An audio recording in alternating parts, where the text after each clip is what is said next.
আসসালামু আলাইকুম। এটিএন বাংলা সংবাদে সবাইকে স্বাগত জানাচ্ছি শান্তা ইসলাম। সাবেক শিল্পমন্ত্রী নুরুল মজিদ মাহমুদ হুমায়ুনকে গ্রেপ্তার করেছে র্যাব। ভোরে রাজধানীর গুলশান এলাকা থেকে তাকে গ্রেপ্তার করা হয়। বিষয়টি নিশ্চিত করেছেন র্যাবের আইন ও গণমাধ্যম শাখার পরিচালক লেফটেন্যান্ট কর্নেল মুনিম ফেরদৌস। গত 4 আগস্ট নরসিংদীর মাধবদী এলাকায় বৈষম্য বিরোধী ছাত্র আন্দোলনে হামলা, আক্রমণ ও হত্যাকাণ্ডের অভিযোগে দায়ের করা মামলায় তাকে গ্রেপ্তার করা হয়েছে বলে জানিয়েছে র্যাব। রাজধানীর বাড্ডা থানায় করা 3টি হত্যা মামলায় সাবেক প্রধানমন্ত্রীর উপদেষ্টা সালমান এফ রহমান, সাবেক মন্ত্রী আনিসুল হক, ডাক্তার দীপু মনি, সাবেক প্রতিমন্ত্রী জুনায়েদ আহমেদ পলক ও সাংবাদিক মুজাম্মেল বাবুকে কারাগারে পাঠিয়েছে আদালত। সকালে তাদের ঢাকা মহানগর মুখ্য মহানগর হাকিম আরাফাতুল রাকিবের আদালতে হাজির করা হয়। এ সময় রাষ্ট্রপক্ষ থেকে রিমান্ড আবেদন করা হয়নি। তবে আসামি পক্ষের আইনজীবীরা জামিন আবেদন করলে আদালত তা নামঞ্জুর করে আসামিদের কারাগারে পাঠানোর আদেশ দেন।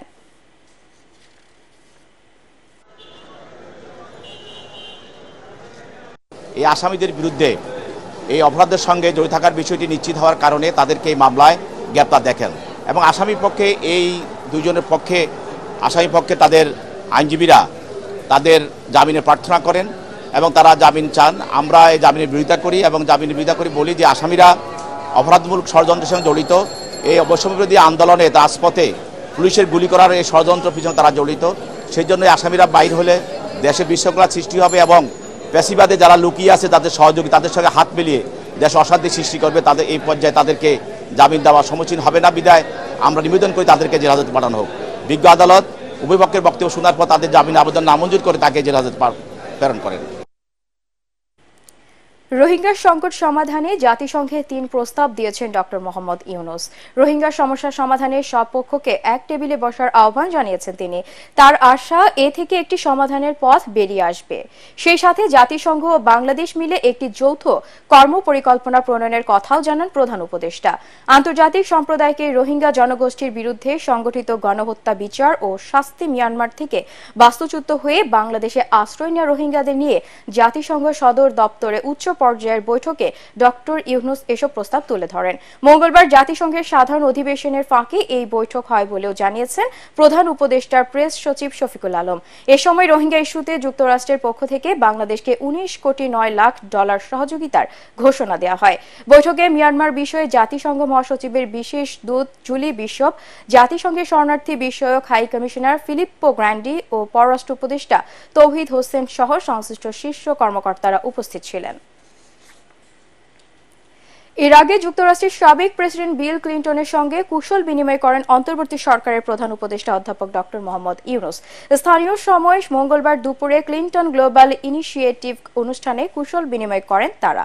এ সময় প্রধান উপদেষ্টা জুলাই বিপ্লবে বাংলাদেশি শিক্ষার্থীদের আঁকা দেয়াল চিত্রের ছবি সংবলিত দ্য আর্ট অব ট্রায়াম্ফ শীর্ষক আর্ট বুক বিল ক্লিন্টনকে উপহার দেন।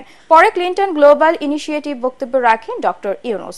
অপরদিকে সাধারণ অধিবেশনের ফাঁকে জাতিসংঘের সদর দপ্তরে আন্তর্জাতিক মুদ্রা তহবিল IMF এর ব্যবস্থাপনা পরিচালক ক্রিস্টালিনা জর্জিয়েভা ও ইতালির প্রধানমন্ত্রী জর্জিয়া মেলোনির সঙ্গে বৈঠক করেন প্রধান উপদেষ্টা। এদিকে সাধারণ অধিবেশনের ফাঁকে পাকিস্তানের প্রধানমন্ত্রী শাহবাজ শরীফের সঙ্গেও সাক্ষাৎ করেন প্রধান উপদেষ্টা। সামান্য বৃষ্টিতেই পানিতে তলিয়ে যায় ফরিদপুর পৌরসভার বিভিন্ন এলাকা। পরিকল্পিত ড্রেনেজ ব্যবস্থা না থাকায় জলাবদ্ধতার দুর্ভোগে এলাকাবাসী। নানা সময় জনপ্রতিনিধিরা আশ্বাস দিলেও এখনো মেলেনি তার সমাধান। ফরিদপুর প্রতিনিধি কামরুজ্জামান সোহেলের রিপোর্ট, জানাচ্ছেন ফারহিন ইসলাম টুম্পা। 150 বছরের বেশি সময় হলেও উন্নয়নের ছোঁয়া লাগেনি ফরিদপুর পৌরসভার ওয়ার্ডগুলোতে। সবচেয়ে শোচনীয় অবস্থা 15 নম্বর ওয়ার্ডের। হাজারো দুর্ভোগের মধ্যে এই এলাকার অন্যতম সমস্যা জলাবদ্ধতা। পরিকল্পিত ড্রেনেজ ব্যবস্থা না থাকায় অল্প বৃষ্টিতেই তলিয়ে যায় অলিগলি মহল্লা। ফলে নোংরা পানিতে সয়লাব হয়ে যায় পুরো এলাকা। সড়কের পাশাপাশি বাসাবাড়িতে ঢুকে পড়েছে নোংরা পানি। দেখা দিয়েছে বিশুদ্ধ পানির সংকট। দিনের পর দিন এমন দুর্ভোগ চললেও দেখার কেউ নেই। প্রশাসনের পরিবর্তন হলেও এলাকাবাসীর ভাগ্যের কোনো পরিবর্তন হয়নি। আমরা আজকে দীর্ঘ 20 থেকে 30 বছর যাবত এই জলাবদ্ধতার মধ্যে আটকে আছি। সামান্য একটু বৃষ্টি হলেই আমরা ঘর থেকে বের হতে পারি না, আমরা মসজিদে যাইতে পারি না। এই 15 বছর যাবত আমরা এখানে এই ভোগান্তিটা ভুগতেছি। আমার নানু বাসার ভিতরে পানি এখন হাসপাতালে নিতে হবে অসুস্থ রোগী, একটা রিক্সা আসতেছে না, অ্যাম্বুলেন্স আসতে পারে না, এখানে কিছু আসতে পারে না এই পানির জন্য। যে ঘরের মধ্যে পানি, চুলায় পানি, তারপরে উঠান ভরা পানি, ঠিক মতো রান্না বাড়া করতে পারতেছি না। ভাই আমরা হলো এই যে পিছনে কল তলায় গেছে, কলের পানি খাওয়া যাইতেছে না, ময়লা পানি চাপ দিছে, মনে করেন যে বহু দূর যে পানি আনা লাগতেছে। জলাবদ্ধতার কারণ খুঁজে বের করে ব্যবস্থা নেওয়ার আশ্বাস দিয়েছেন নবনিযুক্ত পৌর প্রশাসক। সবকিছু বিবেচনায় পৌর নাগরিকের জন্য পৌরসভার সক্ষমতা চিন্তা ভাবনা করে যতটুকু করা সম্ভব সরকার আমাকে দায়িত্ব দিয়েছে, আমার দায়িত্বকালীন যতটুকু সম্ভব আমি আমার সর্বোচ্চ চেষ্টা করে যাচ্ছি। দ্রুত ড্রেনেজ ব্যবস্থার উন্নয়ন সহ ওয়ার্ডবাসীকে জলাবদ্ধতার হাত থেকে রক্ষার দাবি স্থানীয়দের। Bureau report, ATN Bangla. খেলার খবর। সহজ জয় কঠিন করে জিতল রিয়াল মাদ্রিদ। লা লিগায় আলভেসের বিপক্ষে ৩-০ ব্যবধানে এগিয়ে থাকা ম্যাচে ৩-২ গোলে জয় পেল কার্লো আনচেলোত্তির দল। নিজেদের মাঠ সান্তিয়াগো বার্নাব্যুতে খেলার প্রথম মিনিটেই লুকাস ভাস্কেজের গোলে এগিয়ে যায় রিয়াল। ৪০ মিনিটের ব্যবধান দ্বিগুণ করেন ফরাসি তারকা কিলিয়ান এমবাপে। রিয়ালের হয়ে ৭ ম্যাচে এটি তার পঞ্চম গোল। বিরতির পর খেলার ৪৮ মিনিটে রিয়াল মাদ্রিদকে ৩-০ গোলের লিড এনে দেন রদ্রিগো। তবে নির্ধারিত সময়ের শেষ ৫ মিনিটে ম্যাচের দৃশ্যপট পাল্টে দেয় আলাভেজ। ৮৫ মিনিটে বেনাভিদেইস ও ৮৬ মিনিটে কিকে গার্সিয়া ম্যাচ জমিয়ে দিলেও আলাভেজের পরাজয় ঠেকাতে পারেননি।